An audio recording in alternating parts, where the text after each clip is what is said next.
Quelques coupures précises dans l'écorce et le latex se met à couler. Pendant des années, l'économie du Libéria a tourné autour des EVA, les arbres à latex. En un jour, je récolte le latex de 250 arbres. La plantation d'EVA Firestone s'étend sur plus de 500 km². C'est la plus grande du Libéria. Chaque ouvrier récolte quotidiennement le latex de centaines d'arbres.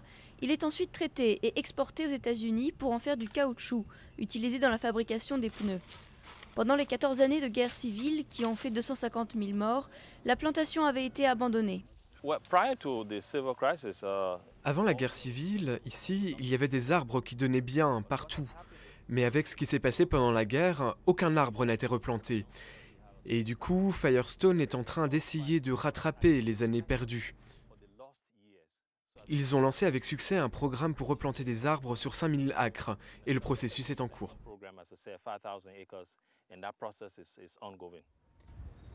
Avec les nouveaux arbres sont arrivées de nouvelles écoles, de nouvelles maisons, et l'hôpital a été reconstruit. Mais il existe des inquiétudes concernant le travail des enfants et la pollution des rivières. Firestone assure que tout a changé et que plus aucun enfant ne travaille dans la plantation, mais certains observateurs craignent que les femmes soient désormais exploitées. Maintenant, c'est souvent les femmes, les épouses, qui font le travail supplémentaire depuis que l'entreprise a été obligée d'arrêter le travail des mineurs.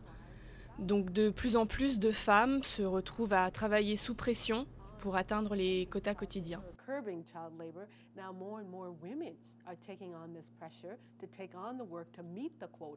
Firestone emploie 7000 personnes, plus qu'aucune autre entreprise privée au Libéria. Il gagne 3 $ et des poussières par jour, un revenu faible, mais bienvenu pour les habitants de la plantation après des années de violence.